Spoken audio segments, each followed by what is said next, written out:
열왕기상 19장 우리 9절에서 10절에 있는 말씀 우리 함께 읽도록 합니다. 엘리야가 그곳 굴에 들어가 거기서 머물더니 여호와의 말씀이 그에게 임하여 이르시되 엘리야야 내가 어찌하여 여기 있느냐.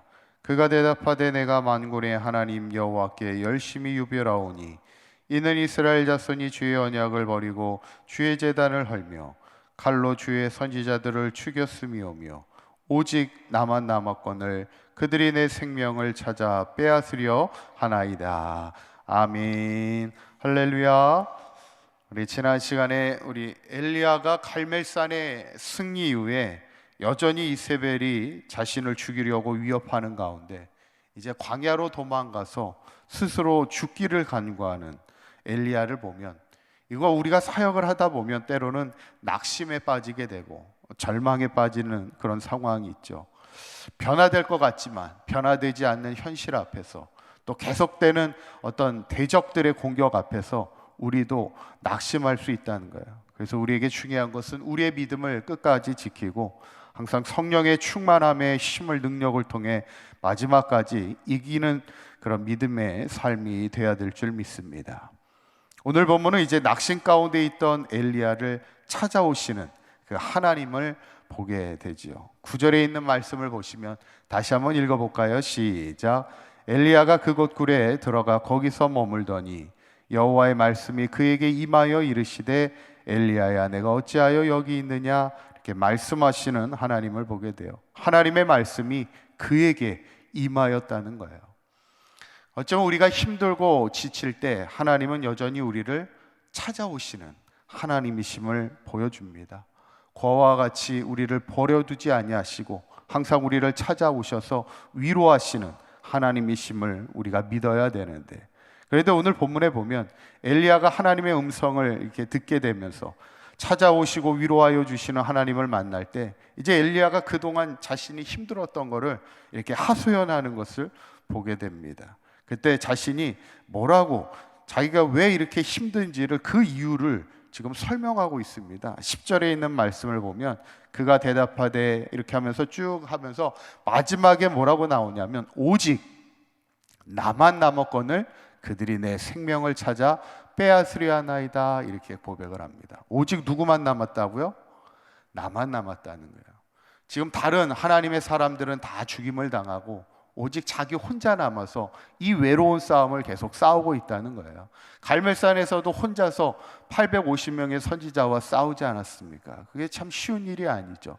그런데 여전히 이세벨이 자기를 죽이려고, 나만 혼자 남았는데 여전히 나의 생명까지도 죽이기 위해서 나를 공격하는 많은 대적들이 있음을, 그러면서 결국 뭐냐면 혼자 싸우느라고 힘들고 지쳤다는 얘기를 지금 하고 있는 겁니다. 어쩌면 우리가 이 말씀을 보면 우리에게 동역이라는 것이 얼마나 귀한 것인가를 우리에게 말씀하고 있어요.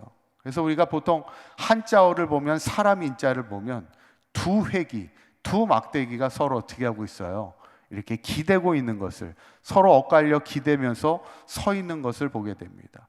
어쩌면 사람의 인생이라는 것은 절대로 홀로 설 수 없는 것이 사람의 인생이고, 누군가와 함께 기대어 살아갈 때 그게 힘이 되고 위로가 되는 것을 우리에게 보여주고 있는 것이 사람 인자의 한자의 언어도 되지요. 그러니까 오늘 하나님도 저 혼자 남았습니다.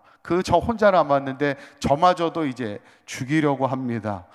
지쳐있는 엘리야를 향해서 뭐라고 하나님이 위로의 말씀을 주게 되냐면 그게 18절에 있는 그 말씀입니다. 한번 18절에 있는 말씀 한번 읽어보도록 합니다. 시작. 그러나 내가 이스라엘 가운데 7,000명을 남기리니 다 바알에게 무릎을 꿇지 아니하고 다 바알에게 입맞추지 아니한 자니라. 아멘. 이 말이 뭐냐면 결국 하나님이 엘리야를 위로하면서 너가 절대 혼자가 아니라는 거예요. 아직도 바알에게 무릎을 꿇지 않고 바알에게 입맞추지 않은 하나님의 사람 7,000명이 있다는 겁니다. 그래서 그들과 함께 이 어려운 시대를 잘 이끌어 나갈 것을 권면하는 하나님의 말씀을 보게 됩니다. 얼마 전 뉴스에도 우리가 초대교회 성도들이 항상 그 신앙을 지키기 위해 지하 동굴, 그 카타콤에서 살았던 것을 우리가 잘 알고 있는데, 얼마 전에 뉴스에도 그 카타콤이 또 새롭게 발견이 되었다고 그래요. 그래서 거기 지하 동굴에도 수많은 초대 기독교 성도들의 신앙인들의 유골이 발견이 됐는데, 한 3만 구의 유골이 발견됐다는 거예요. 그러니까 지금 카타콤이라는 것이 장소가 한 곳이 아닙니다.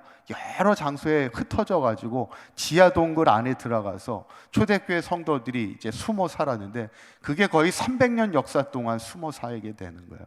계속적인 기독교 탄압의 시절 동안, 나중에 이제 로마가 기독교를 국교화하기 전까지, 공인하기 전까지는 그 지하 동굴을 파면서 수많은 곳에서 발견되는데, 현재까지 그 지하 동굴에서 발견된 기독교인들의 유골이 수백만 구에 해당합니다. 그러니까 수백만 구의 수백만 명의 기독교인들이 수백 년 동안 자신의 신앙을 지키기 위해서 지하 동굴로 흩어져 가지고 그곳에서 로마 군인의 손이 닿지 않는 곳에서 신앙생활을 했는데, 우리가 그들의 신앙을 보면 어떻게 그렇게 오랫동안 그 지하 동굴에 숨으면서 수백 년 동안 수백만 명의 사람들이 그렇게 신앙을 지킬 수 있었을까? 그 이유를 이렇게 우리가 생각해 보면, 물론 주님을 향한 분명한 믿음이 있었고 또 천국에 대한 소망이 있었지만, 그들이 마지막까지 신앙을 지킬 수 있었던 그 마지막 세 번째 힘은 뭐냐면, 함께 서로 격려하고 기도해 줬던, 그 함께 고난을 함께 이겨나갔던 신앙의 동역자들이 있었기 때문에 그들이 함께 그곳에서 신앙을, 믿음을 지킬 수 있었다는 거예요. 쉽게 말하면 지하 동굴에 혼자 그 신앙을 지키고 있었다면 참 참기 힘들고 어려웠을 텐데, 함께 위로해 줬던 동역자들이 있었기 때문에 그들이 그곳에서도 믿음으로 마지막까지 변절되지 않고 신앙을 지켜 살아갈 수 있었다는 거예요. 어쩌면 우리에게 이 시대 교회를 주시고 또 많은 성도들을 우리를 만나게 하신 것은 우리에게 귀한 동역자로 우리를 보내주셨고, 우리가 힘들고 지칠 때 서로 위로하는 그런 삶을 살아가기 원하시는 하나님이 우리에게 보내주신 선물과도 같은 그런 사람들이 우리의 성도들이죠.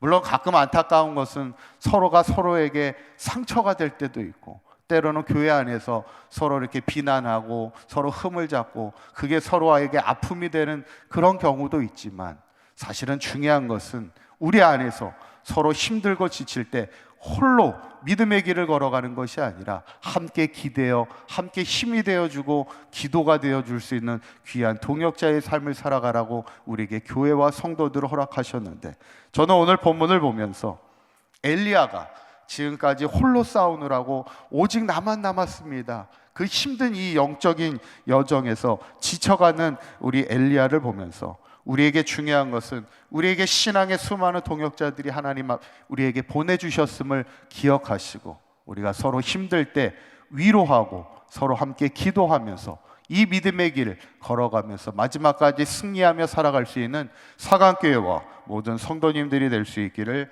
주님의 이름으로 간절히 축원합니다. 기도합니다. 고맙고 감사하신 하나님, 오늘 엘리야가 그동안 홀로 모든 것을 감당하면서 깊은 낙심에 빠지게 되는 것을 보면서 하나님이 그에게 여전히 바알에게 무릎을 꿇지 않은 7천의 사람이 있음을 말씀하며 하나님이 위로하심을 보게 됩니다. 우리에게도 신앙의 귀한 동역자들이 있음을 기억하게 하여 주시고, 함께 이 믿음의 길 끝까지 걸어가며 승리하는 삶이 되게 하여 주시고, 특별히 내가 먼저 누군가에게 좋은 신앙의 동역자가 되어줄 수 있는 우리 사강교회 모든 성도들 되게 하여 주시옵소서. 오늘도 주님과 동행하며 승리하는 복된 하루가 되게 하여 주실 줄 믿사오며 우리 주 예수 그리스도의 이름으로 기도하옵나이다. 아멘.